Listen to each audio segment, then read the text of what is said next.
Hello everyone and welcome back to the Brightworks and another top level match of Beyond All Reason.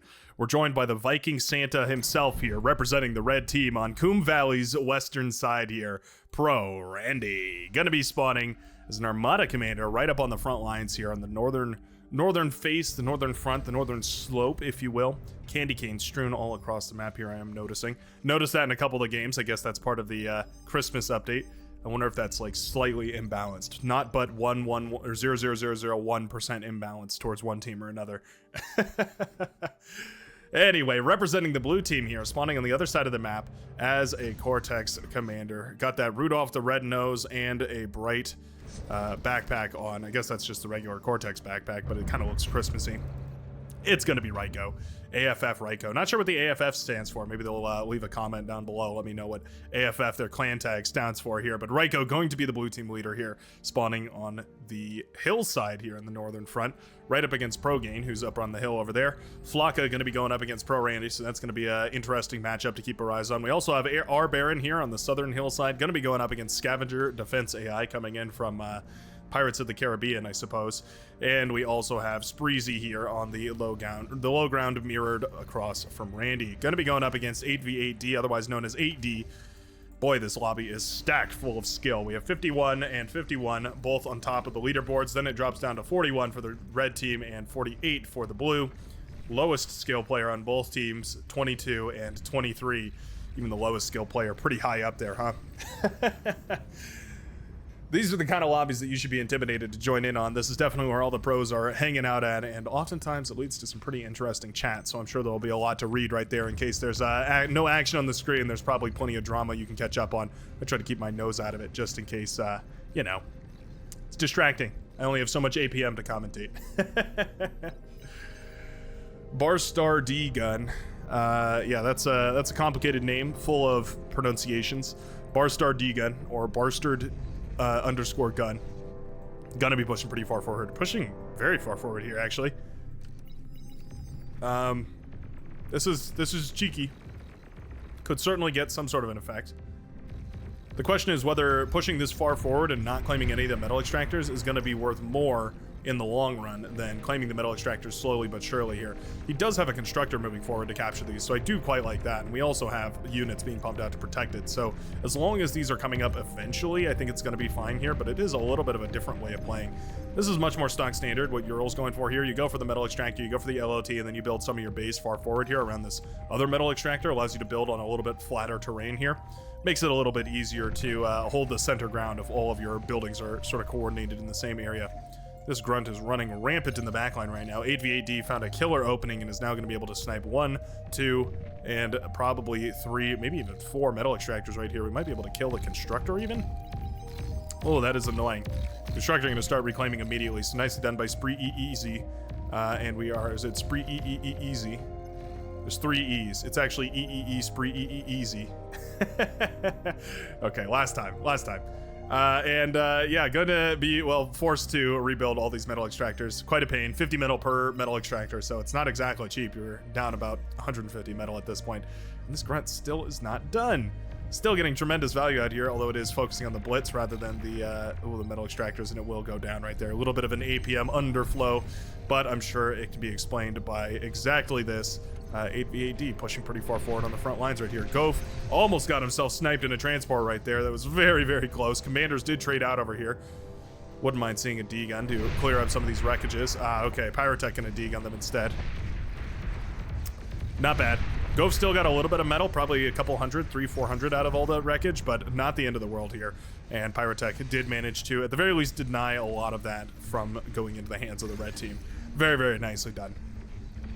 Going to be a very complicated battle here on the Southern Highlands. We have Ural moving up slowly but surely. Oh, actually hands the commander off to R Baron here on the front lines. R Baron, one of the commanders that went down over here, so now R Baron has been given a second shot on the front lines, and there's not really a need for the commander from a backliner to be, well, up and running. Unless you're going for tech. I was thinking of exclusions to that rule, but yeah, I guess if you're going for tech, you might want the commander's metal. His corpse is worth quite a lot, but other than that, yeah, pretty trivial to keep your commander alive in the backline. Might as well put it up on the front where it can actually do some damage. Always tricky to see this fight going on back here, but tucked on the backside of this mountain, there is a very intense battle going on between High Gain and Ryko. Only they can see it, but everyone else is blissfully unaware as long as their camera is unchanged. Hold on, I think it's these two, maybe these two. There we go. Looks a little bit cursed from this perspective, but yeah, there we go. Flip the camera around so we can actually see what's going on back here. Ryko and High Gain locked in a furious battle. High Gain definitely at a disadvantage here, has way fewer of these aggravators out on the field. Those Cortex rocket bots going to be firing away at whatever they can. Ryko up in front to give a little bit of vision and a little bit of radar, eating up as he goes the units here that are forfeit from High Gain. Difficult to hold right here for the orange commander. Gonna need to take a decent trade. Well, that's nice. Degunning down some of those Rocketeers. Doesn't seem like a whole lot, but every single one of those that goes down counts. A little bit of a miss micro right there by Ryko. Not the end of the world, surely, but definitely tricky. My sense is all messed up, so I'm gonna flip this back. There we go. It's gonna be very difficult to commentate if I have to flip back and forth between those, but I'll just do it if we're taking a look at that. Fight up on the northern section there. Another big rocket fight over here as we have a whole bunch of Rocketeers fighting against the aggravators. Some of those very low. Need to pull these back, maybe send them back to the base to get repaired up, or send a resbot out to try and patch them up. Either one of those is a valid option right here, but Autopilot doing a great job of pushing far forward, and it would seem that at the very least the strategy employed by Barstar D-Gun does not appear to be all too effective, as they have lost major control over the center of the map here. Oh, Autopilot's forces are all grouped up. Oh no. The splash damage from those rockets did way more work than it should have. Still, the forces are mostly alive. Autopilot doing a great job of repairing here and there. We do also have a couple of Whistlers. By a couple, I mean 5. That's certainly enough to start actually doing a little bit of damage here. Gonna be engaging against an LLT and that radar tower and basically everything we can find over here. Very nicely done. Rocketeer is gonna blast down this LLT over here as well. Zek getting an engagement with some of his own Whistlers. Nicely done. Janus included in the mix, and that's quite nice. A little bit of punish for any groups of units that decide to march a little bit too far forward there. Oh, split fire with the Janus. We don't see that all too often, but that was beautiful. It's the little things, the little details that you got to appreciate. Oh, Janus missile does connect with all of those. Resbots available, though, to repair everything, so not the end of the world right now for the Green Commander, 8v8D. Our Baron definitely being a little bit of a pain in the side here for 8v8D, though, because he knows that if he doesn't, at the very least, pay attention to this side, then he's going to suffer the repercussions of a flank hitting the, the backline of not only him, but also the backline of Scavenger Defense AI, both of which would suffer greatly from losing their metal extractors here. Commander goes down right here. Randy did manage to kill a commander, and yeah, it's going to degun the constructor right there, claiming the back end of all this metal. There's about 700 left, which is pretty much half of it. So not the end of the world. Basically a 50-50 split between these commanders. So at the very least, Flacca doing a great job of taking that unfortunate engagement with a grain of salt right there. Resbot's finally out to keep some of these Rocketeers up and alive. Very nicely done. Also going to reclaim some of these. You can also resurrect, but either one works pretty well. Zek pushing very far forward here. Getting a nice little engagement. These Janus is firing away at whatever they can. Build power goes down. There's not a whole lot to stop this little push right now. Zek with basically enough forces here to continue applying damage. Janus is also firing into the main production center right now. Oh, that hurts. 3-1, and down it goes is the lab for Ural. With no commander left, he has not but a constructor over here. That's going to be pretty difficult to hold on. Yeah, this is a combined arms force now. We do have Autopilot working in tandem right here with Zek. We also have some bombers coming in from Pyrotech. Boy, the blue team just in sync today. It looks like they're just absolutely all in the same keynote. They all know exactly what slide of the presentation they're supposed to be giving, and yeah, they're all working together fabulously right now. Zek gonna march forward here to try and reclaim some of this base. I think that's an excellent idea. Try and gather up some of that metal while you can, dodge some of the rockets. D-gunning down the lab right there, very nicely done. Yeah, that's really, really nice. A lot of this goes all the way back to these commanders going down here and just getting D-gunned down so that metal didn't go back to the red team.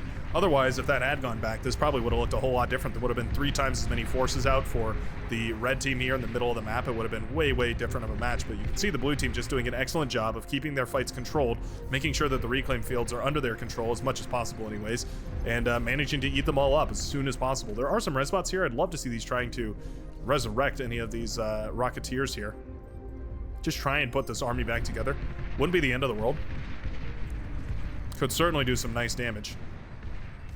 Aggravators down south are finally bunched up in big enough numbers, but I'm guessing it's because, yep, we've got a T2 lab already almost finished up here for our purple player Scavenger Defense AI, who is now going to start pumping out those T2, forfeiting essentially the entire front lane here and going to yield a whole bunch of land. Now, there is a grunt out available. If we could send this grunt through on a warpath and just carve through all these metal extractors, it could seriously punish the purple player for going into a T2 lab.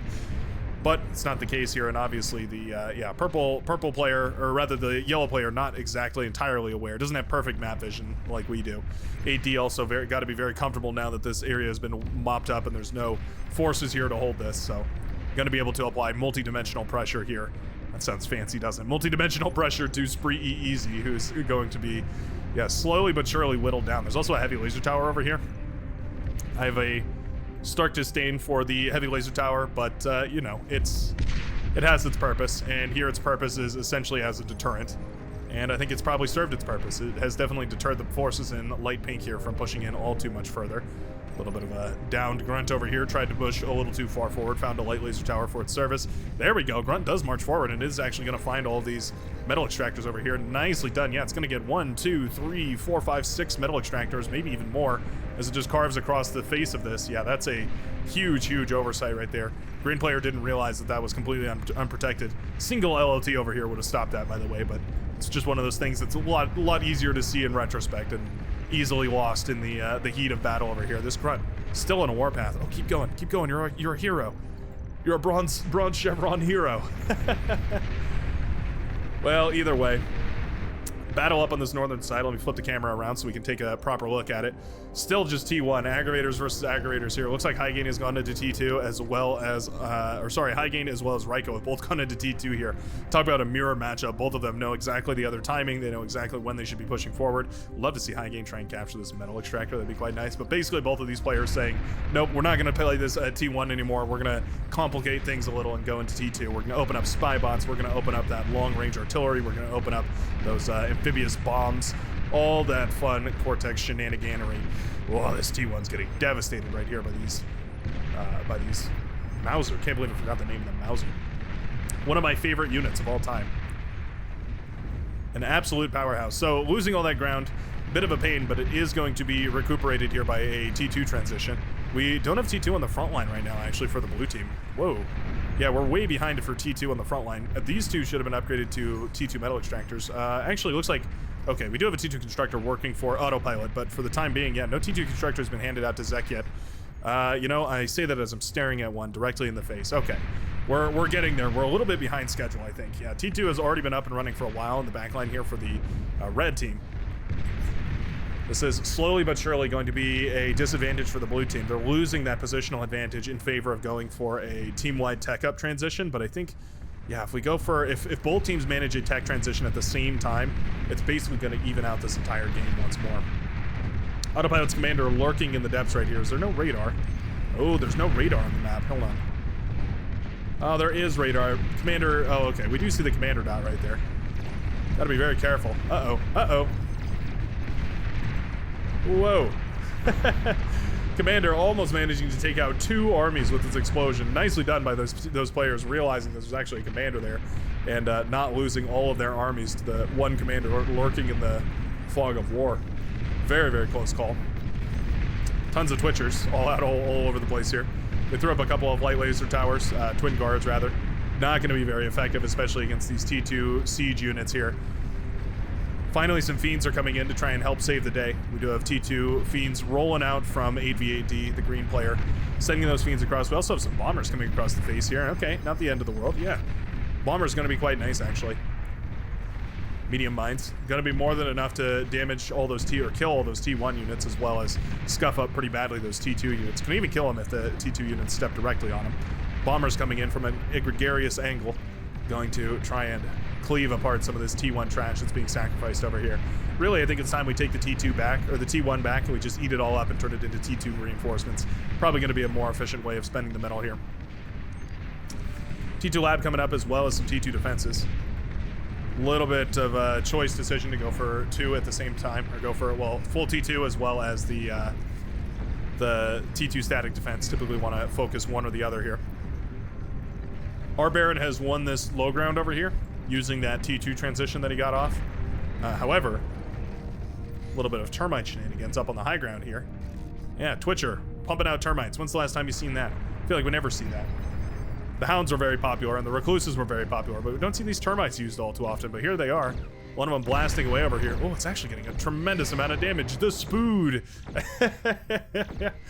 The SPPOOD that cooed. He's going to blast down that advanced geothermal right there. Absolutely tremendous. Yeah, Fiend not going to be there in time, and the advanced geo pops. What an excellent little play right there. A single spider. Talk about efficient trades. That was just beautiful. Nicely done right there by 8v8D. That's what I love from the pros. They have all these wonderful little tactics, cheeky little tactics that can surprise you even into the, well, even well-experienced players.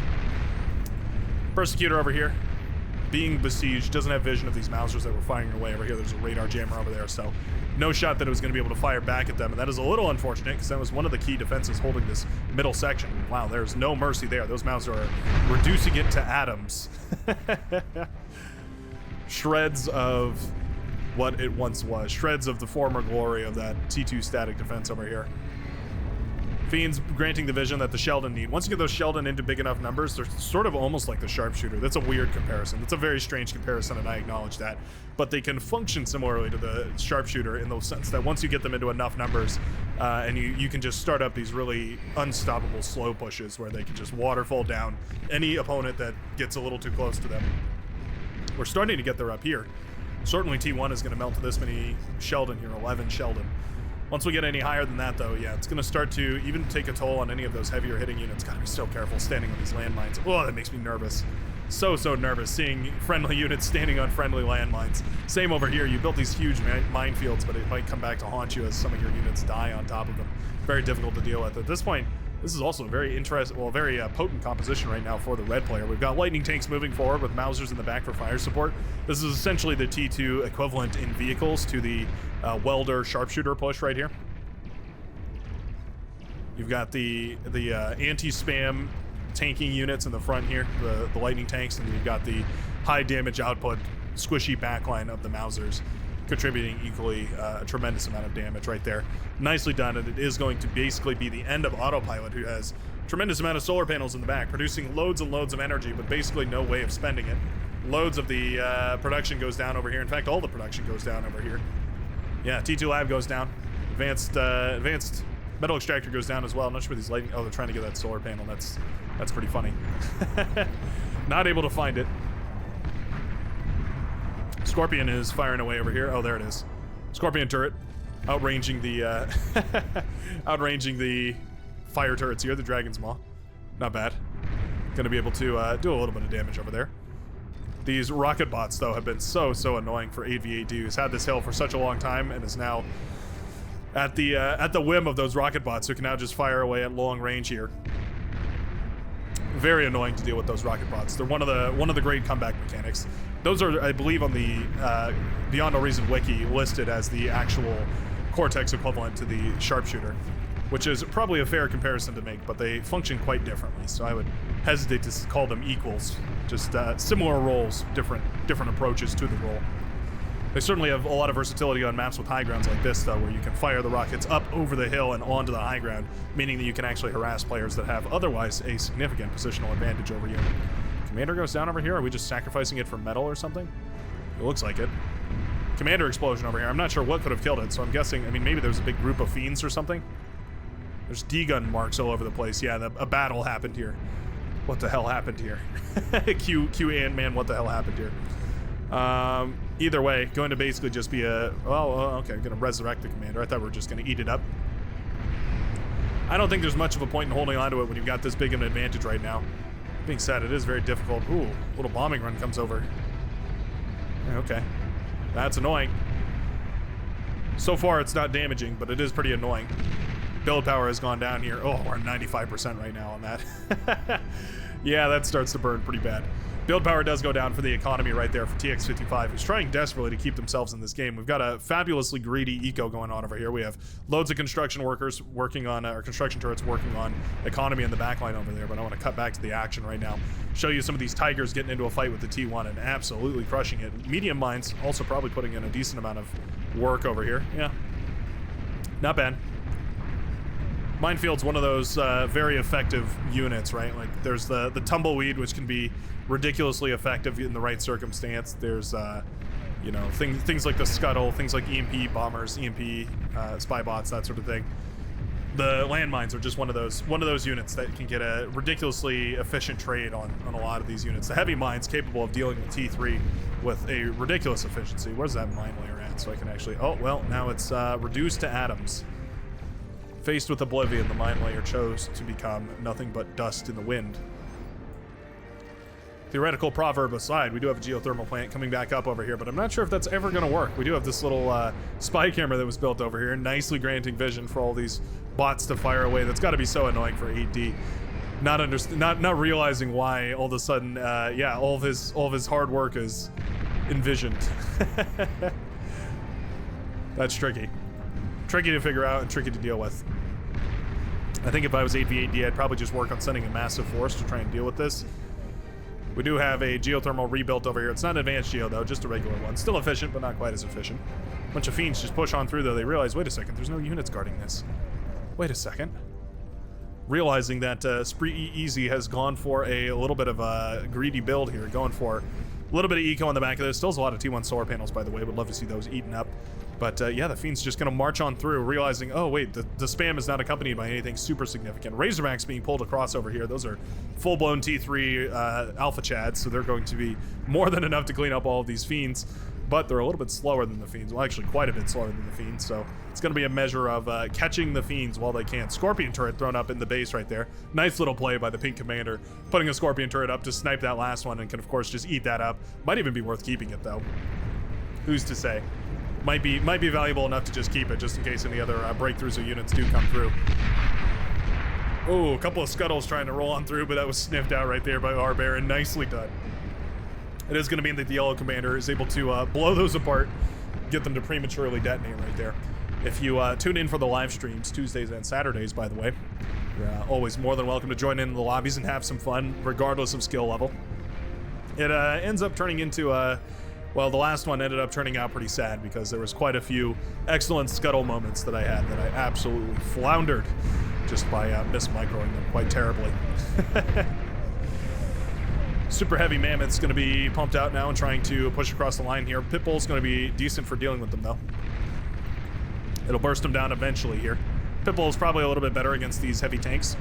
Going to be reasonably more efficient, but not the end of the world to see him lined up against Mammoth. Certainly would rather have that T2 static defense than T1, so can't say I hate it whatsoever. The Tick Swarm. Ticks have this weird ability to maneuver units. They can like push units around. You can oftentimes use it to influence where a T3 units go. If you if you just happen to have enough ticks out on the field, you can sort of push T3 units backwards, which is pretty funny. Fiend's getting an excellent jump on a whole bunch of these paralyzed Karganath over here. That's a very efficient trade. These heavy T3 spider bots going down to the forces of some, well, just some regular T2 units. Quite a pain. Now those Razorbacks cutting across the field over here. Turning my volume down. Hope that's not too loud for you guys. Razorback over here.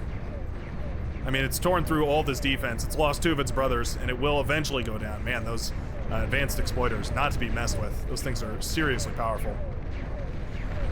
Mammoth over here blasting apart all the armor on the this column of yellow units.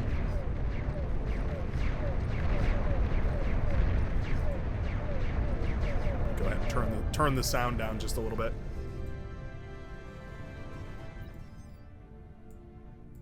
There we go. I think that ought to sound a little bit better. Sorry about that. Always a work in progress here. Somehow my sound settings constantly seem to change.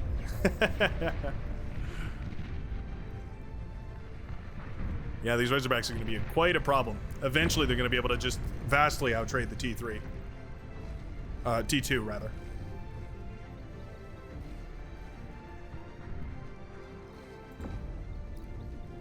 I'm just checking audio levels still. Trying to balance everything out. Was that another scuttle over there? I think it might have been.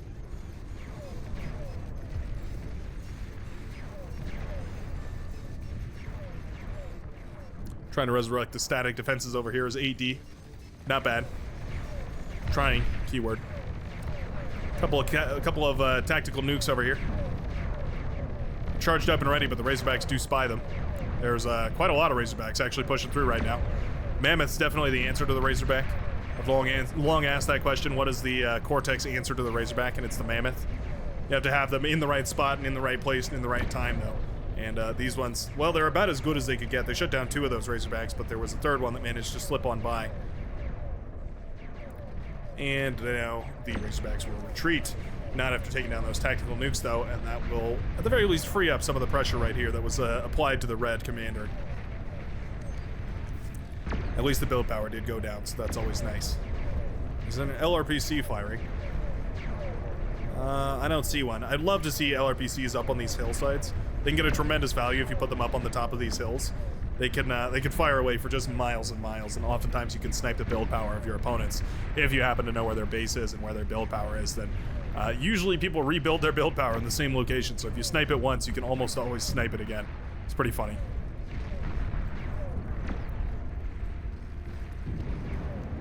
The blue team with, well, buying themselves enough time here to try and oh, it will go down. Nice little snipe right there on the advanced geothermal using the tactical missile launcher. That was quite snazzy right there for the yellow player R Baron. Forgot what I was even gonna say. Oh yeah, the blue team being granted quite a lot of time right now to actually get back into this game.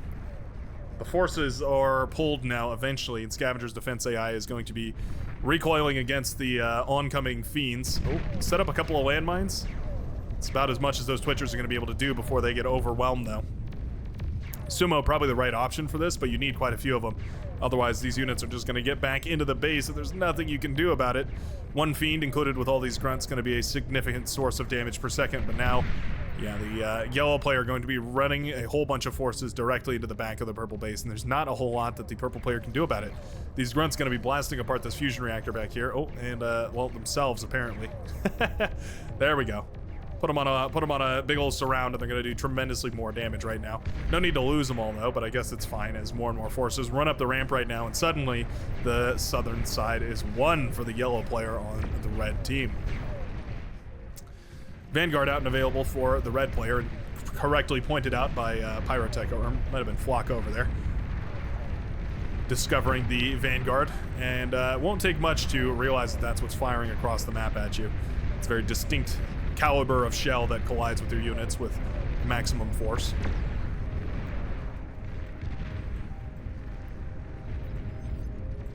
Fiends jumping on top of all these Quakers over here. That's quite nice.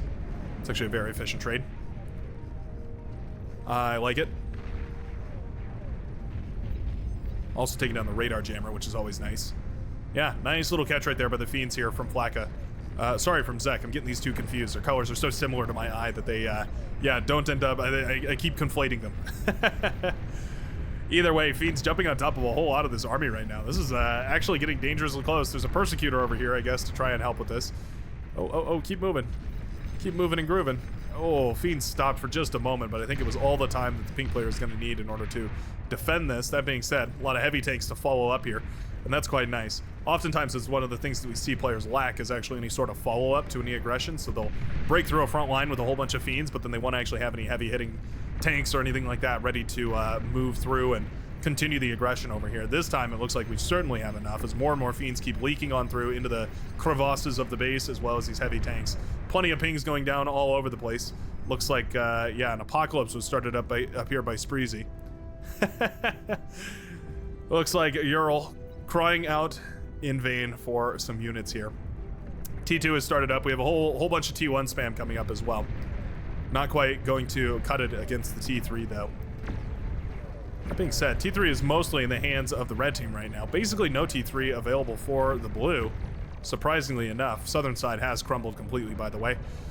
Unsurprisingly, as soon as the southern lane has fallen, all the units started leaking through into the backlines over here, and it is going to be plenty of advanced fusion reactors and whatnot going down. There's a lot of shurikens up in the air, actually, paralyzing a significant portion of this army. Razorback stunned over here, but there's one Razorback that made it into the back, and Pyrotech's base is now under assault by that long-ranged Razor Chad firing away. Well, I guess long-ranged is a little bit of an incorrect statement, but firing. Oh, finished the fusion. Oh, no. Well, I guess it won't matter. Go for the advanced fusion, sure. When in Rome, when in Pyrotech's base, you might as well. Go for the fusion reactor and knock the Cyan player completely out of the match. Not but 2 advanced fighters as well as a shuriken up in the air, and even they will be blasted to smithereens right now, leaving once more the entire backline available here. Flip TX55 going to be vulnerable to the assault here from the yellow and tan players combined, who are now marching across the map from the southern side up and to the north. And indeed, it looks like the blue team realizes their situation is futile. Despite the mammoths being pushed in here, I think eventually they would have been blasted apart and the bases would have crumbled. An overwhelming economic victory here for the red team. What a brutal back and forth match, and I love to see it. If you love these matches too, you can always show the appreciation by hitting the like button down below. Shows me that these are still interesting to people and that they're still enjoying the game. I know I still am, so I'll keep making the videos either way, but it always makes me feel all giddy inside to get a notification about that. But anyways, I hope you I hope you enjoyed, and I will see you in the very next Beyond Our Reason video. Peace out, folks.